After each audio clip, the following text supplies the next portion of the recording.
সুবর্ণ সুযোগ এসেছে আমাদের শাসিকার। আপনারা সবাই জানেন আপনাদের প্রিয় নেতা ডক্টর রেজাউল সাহা, উনি এই দলের আজকে 4 বছর থেকে উনি এই দলের জন্য চালু করেছে। দৈনিক কৃষি সেবা সমষ্টির প্রত্যেকটা টিভিতে প্রত্যেকটা গ্রামে হল হয়েছিল এই গ্রামের বিজয় করতে হবে। নির্বাচন ভোটে টিকিট দেওয়ার 4 দিন আগে বা 3 দিন আগে একটি লোক, আমরা শুনলাম মিডিয়াতে দেখি, একটি লোক এই দলে জয়েন করবে। সকালে শুনলাম জয়েন করবে, বিকালে শুনি টিকিটে পাবে। আরে ভাই, ডক্টর রেজাউল 3-4 কোটি টাকা খরচ করে এই দলকে জয়েন করে দিয়েছে। আপনারা 4 বছরের দাম বেশি না সামান্য 3 দিনের দামের দাম বেশি? আর ডক্টর রেজাউলের হয় এই সমষ্টির একটি বাচ্চার ভোটার ইউটিউবের টিকিটের জন্য দাবিটা করছে বদলিত হয় না?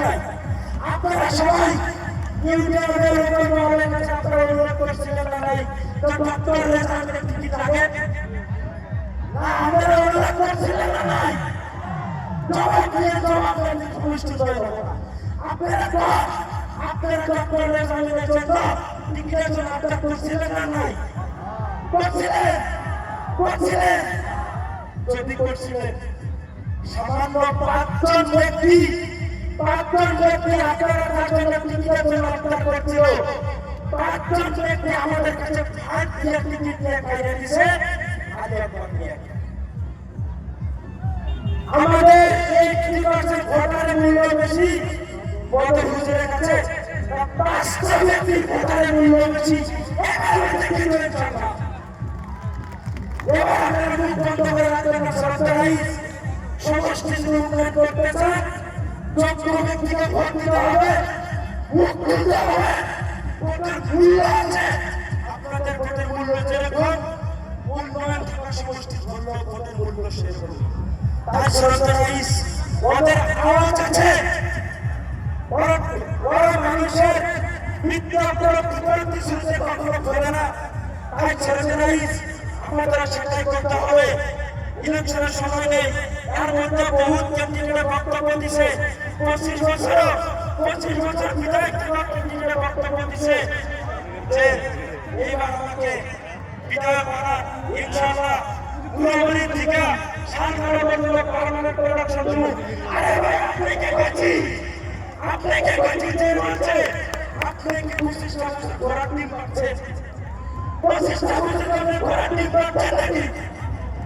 এই রাজ্যের জন্য আপনি কি করছেন? একটা প্রমাণ দেন।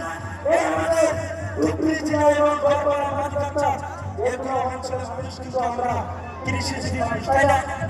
আমরা কিন্তু আবাদ করে খাই না, কি করি? আমরা 90% আবাদ করে খাই, তাহলে 2% মানুষ বিজনেস করি, 8% মানুষ করে চাকরি করি। এই কৃষিজীবী মানুষের জন্য এবং আবাদ করা মানুষের জন্য কোনদিন রাজাকালী চৌধুরী বিধানসভায় একটা বক্তব্য দিতে পারেন? আমাকে বলবেন।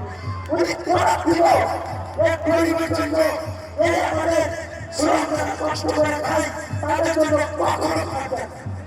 ইনশাআল্লাহ এবার যত প্রার্থী পেয়েছি, যারা আমরা খেটে খাই, যারা আমরা আবাদ করে খাই, যারা আমরা মশলা খাই, সবার জন্য ইনশাআল্লাহ ডক্টর রেজাউল ভাগ দেবে।